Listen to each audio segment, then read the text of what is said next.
Bismillahirrahmanirrahim. Assalamualaikum warahmatullahi wabarakatuh.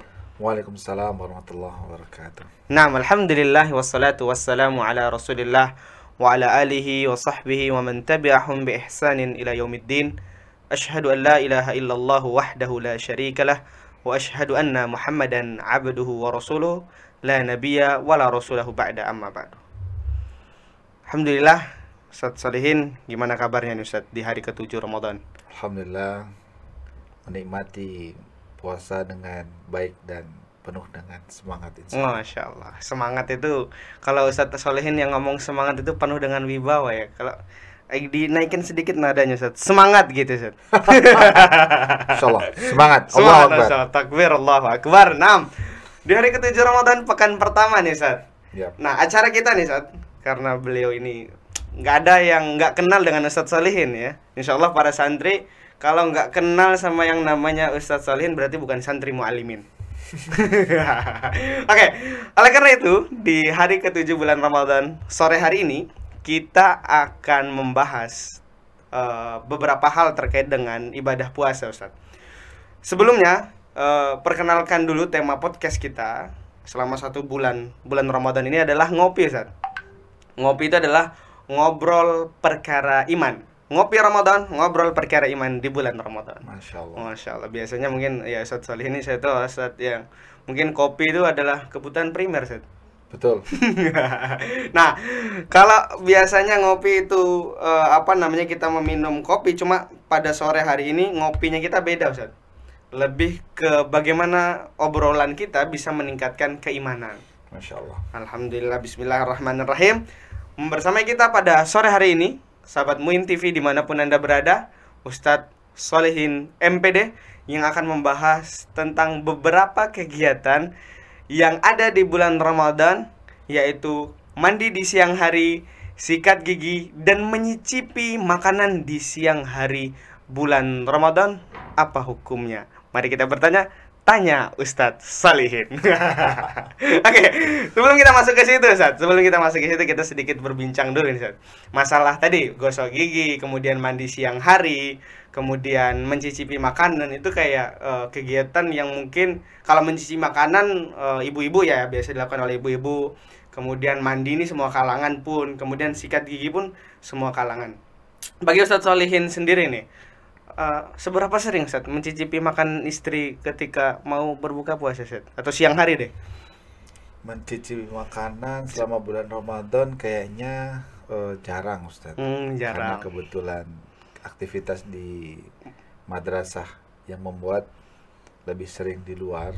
Kemudian ketika pulang yang ada adalah makanan yang sudah siap saji. Masya Allah, itu Sehingga adalah tidak sempat mencicipi Masya makanan Allah. yang ada di rumah. Itu adalah nikmat ketika seorang sudah berkeluarga ya. Bagi penonton semua harap bersabar karena ini kita bahasannya mencicipi makan. Tapi tidak cuma mencicipi makan istri, bagi yang belum berkeluarga bisa mencicipi makanan ibunya begitu.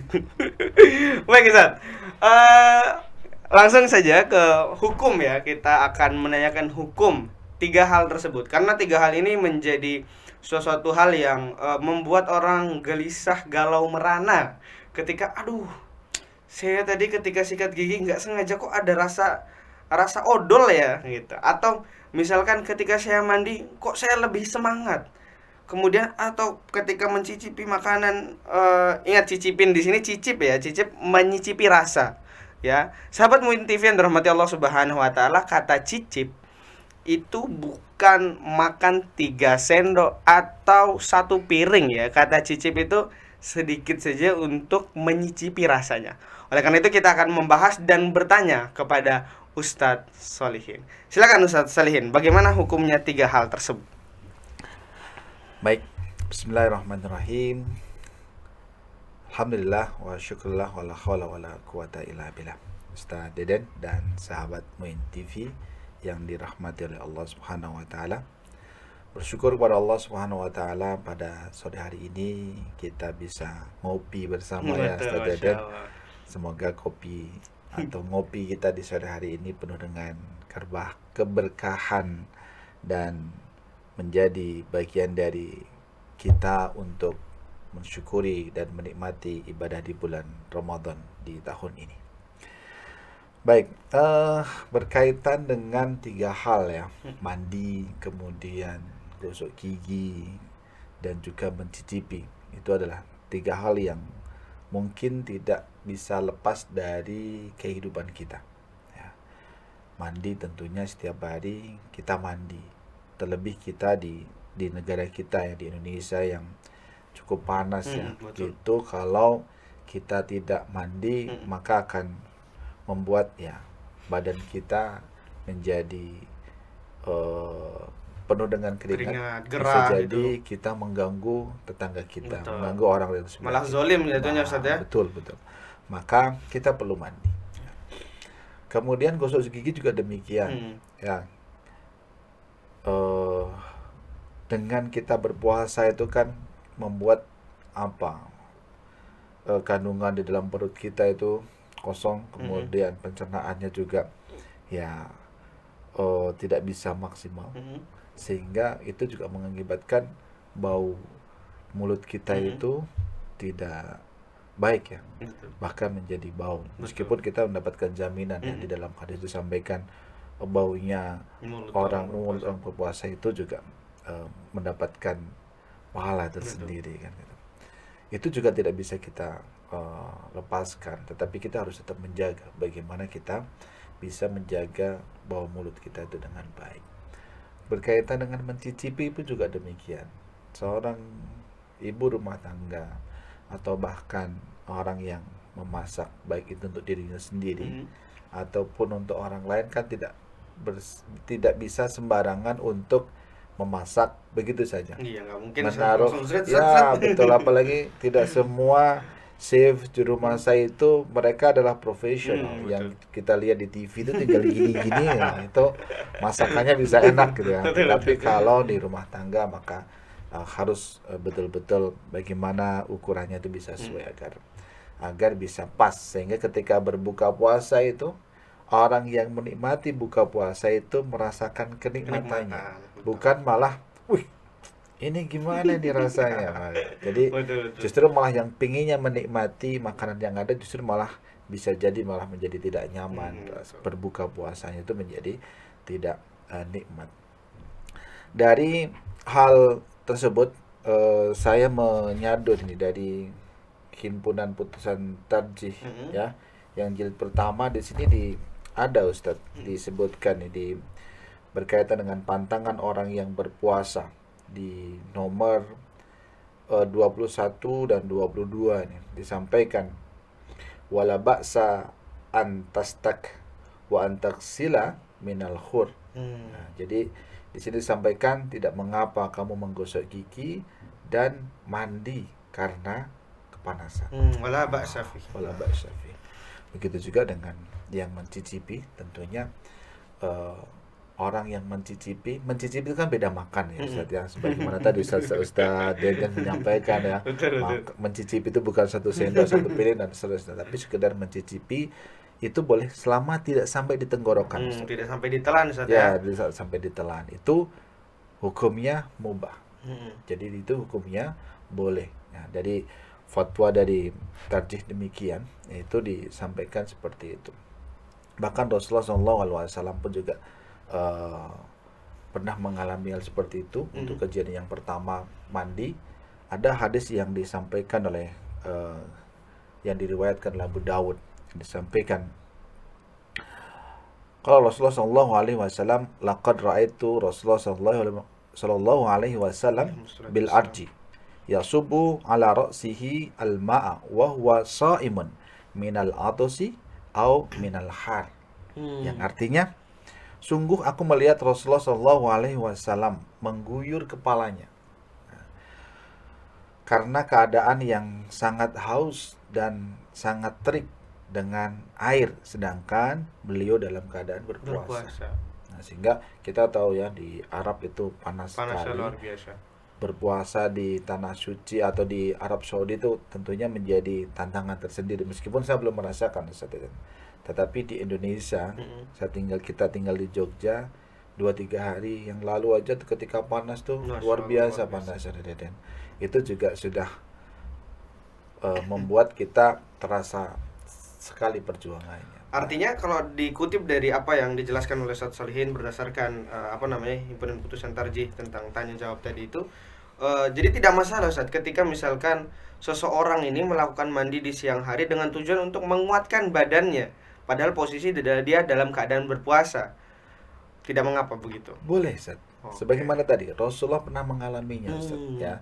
Contohnya bukan hanya di putusan tarjih, dari hadis Rasulullah yang saya bacakan tadi itu pun juga demikian, bahwa Rasulullah pernah mengalami dalam kondisi puasa, Rasulullah mengguyur kepalanya agar merasa segar, bukan meminumnya, tetapi hanya sekedar membasahi badannya. Nah, karena memang di masyarakat itu muncul muncul pandangan bahwasannya itu hukumnya makruh ketika misalkan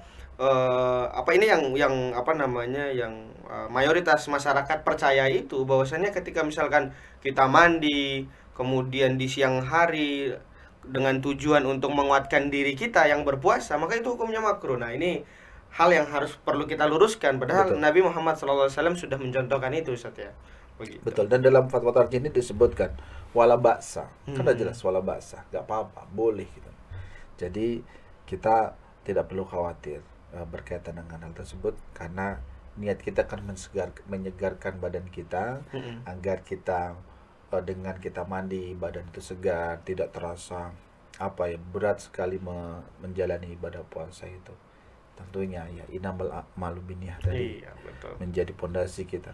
Insyaallah dengan niat kita menyegarkan bukan untuk meminumnya, ya fala ba'sabi insyaallah. Cuma mungkin ada ketentuan-ketentuan mungkin Ustaz mengenai waktu, atau misalkan mandi ini kan kita bisa artikan kalau misalkan mandi hanya dengan shower atau gayung, itu mungkin seperti yang dicontohkan Nabi Muhammad SAW. Bagaimana nih Ustaz kasus ketika misalkan seorang berpuasa kemudian dia berendam di kolam siang hari dengan tujuan itu untuk menguatkan dirinya, dia berendam biar lebih fresh, ini gimana nih katanya? Baik, kalau ini saya juga mengutip dari apa yang disampaikan oleh Abu At-Thayyib nih. Beliau mengatakan dari hadis yang saya bacakan tadi, itu hadis ini merupakan dalil yang bolehnya orang yang berpuasa untuk menyegarkan badan dari cuaca yang cukup terik dengan mengguyur air pada sebagian atau seluruh badannya. Kemudian inilah pendapat mayoritas ulama, dan mereka tidak membedakan antara mandi wajib, mandi sunnah atau mubah. Jadi dari kejadian tadi, dari hadis tadi itu menunjukkan bahwa mandi itu mubah Ustaz. Jadi boleh dengan tujuan agar dia menyegarkan tadi. Berarti ini jatuh ke hukum berenang itu juga Ustaz, ya? Ya. Berenang nggak masalah berarti Ustaz, ya? Insyaallah. Karena kan tujuannya adalah menyegarkan. Betul. Nah, karena tentunya orang yang sudah niatnya berpuasa dengan sungguh-sungguh dengan niat mandi, tentunya dia tidak akan berlebihan di sana. Betul. Nah, ini niatnya balik ke niat. Dengan berlebihan pun juga kita harus mengukur, ya. Betul. Mandinya boleh gitu, tetapi kita harus mengukur, tidak boleh berlebihan di sana. Karena contoh tadi disampaikan berenang. Ketika berenang, tentunya orang yang berenang itu justru memang dari segi kesegaran tubuhnya bisa segar, tetapi energi yang dikeluarkan itu juga lebih. Nah, jangan sampai nanti ini berniatnya berenang, kemudian menyegarkan badan, tetapi malah berenangnya 1 jam berlarut-larut, keluar naik dari kolam renang justru malah haus, lapar, menjadikan alasan bahwa saya lemes ini. Atau bahkan malah makan dan minum. Nah, ini yang perlu dijadikan catatan, karena kan tujuannya adalah untuk menyegarkan, bukan untuk berolahraga, beraktivitas yang berjam-jam dan seterusnya. Atau bahkan bukan untuk berenang sambil minum air, bukan? Betul. Itu menyelam sambil minum air itu nggak bisa dipakai ya, dengan dalil ini nggak bisa ya. Betul. Sobat Muin TV yang dirahmati Allah Subhanahu Wa Taala. Oke, masuk ke pembahasan yang kedua tadi, Ustaz. Kalau tadi masalah mandi saya rasa sudah clear ya, sudah jelas ya Sobat Muin TV yang dirahmati Allah Subhanahu Wa Taala. Ke poin yang kedua tadi, Ustaz, masalah menggosok gigi. Nah, menggosok gigi kan kita biasanya sekarang ini menggunakan pasta gigi, mungkin di zaman Nabi SAW menggunakan siwak, Ustaz. Nah, kemudian menggunakan pasta gigi ini sekiranya misalkan ada pasta gigi yang kemudian menyangkut, dan ketika kita rasakan secara tidak sengaja tertelan dan terasa, wah, ini mereknya ini nih udah masuk nih rasanya, ini seperti yang saya cicipi kemarin sebelum puasa nih, gimana itu, Ustaz? Baik, berkaitan dengan sikat gigi tadi ya, memang ini mulut yang kita miliki itu kan harus kita jaga ya. Betul. Bukan hanya lisan kita yang harus menjaga dari tutur kata yang baik, bukan hanya kita yang menjaga agar kita selalu berbicara dengan yang ihsan, tetapi apa yang keluar dari mulut kita itu pun baunya juga harus kita jaga. Memang Rasulullah mengatakan seandainya di sini hadis yang diriwayatkan oleh Abu Hurairah atau dari Abu Hurairah menyampaikan lau an asyqa ala ummati li la amartuhum bisiwaki bisiwaki inda inda kulli salat. Masya Allah. Di sini disebutkan seandainya bersiwak atau tidak bersiwak itu tidak memberatkan bagi umatku, maka setiap kali wudhu diwajibkan. Nah, di sini menunjukkan bahwa kita perlu menjaga untuk mulut kita itu harus tetap terjaga biar tetap ya tidak mengganggu sebelah kita lah gitu. Tetapi berkaitan dengan pasta, di sini dari Syekh Muhammad bin Saleh Al-Utsaimin rahimahullah menyampaikan lebih utama adalah orang yang berpuasa tidak menyikat gigi. Ya, lebih utama untuk tidak menyikat gigi dengan pasta gigi. Nah, di situ ada tanda kurungnya dengan pasta gigi. Kalau bersikat gigi, menggosok gigi tanpa menggunakan pasta gigi, tentunya itu tidak menjadi perdebatan bagi kita ya, karena tidak ada rasa dan seterusnya. Maka di sini Syekh Utsaimin menyampaikan lebih baik untuk tidak menggosok gigi menggunakan pasta gigi tadi. Ya, atau lebih baik cukup menggunakan pasta gigi, sikat giginya saja. Kalau menggosok giginya boleh. Ya, hukumnya adalah kalau baksa tadi. Tetapi kalau menggunakan pasta giginya ini disarankan untuk tidak menggunakan pasta giginya tadi. Atau mungkin kita bisa atur strategi setelah sahur kita menggunakan pasta gigi Ustaz ya, sebelum masuk waktu berpuasa tadi Ustaz ya. Ya, sama juga melanjutkan dalam penjelasan itu, waktu untuk menjaga gigi sebenarnya masih sangat panjang karena panjang sekali ya. Tadi Ustaz Deden menyampaikan bisa setelah sahur menggunakan pasta gigi, kemudian siang sorenya kalau mau menggunakan pasta gigi sikat gigi tanpa menggunakan pasta gigi. Kemudian nanti ketika sore atau sebelum tidur itu kita bisa menggunakan sikat gigi menggunakan pasta gigi tadi. Karena kan memang lebih baik kita menggosok gigi itu kan memang setelah makan. Kemudian sama sebelum tidur. Betul. Maka tadi ketika habis sahur, kemudian kita menggosok gigi dengan pasta gigi itu tepat sekali. Kemudian sebelum tidur kita menggunakan pasta gigi itu juga itu saya rasa sudah cukup untuk membersihkan mulut kita tadi.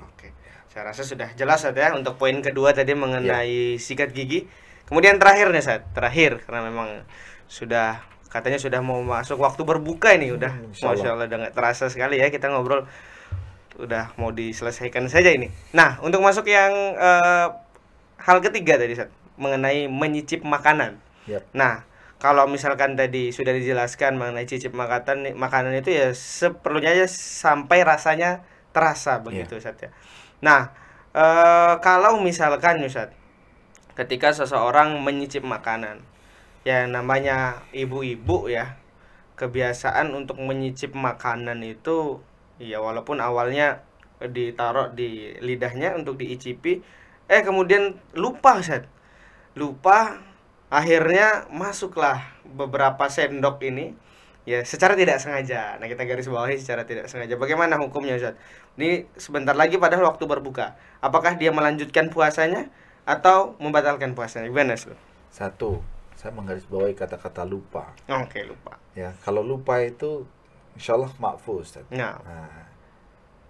Al-insanu makanul khata' wa nisyan.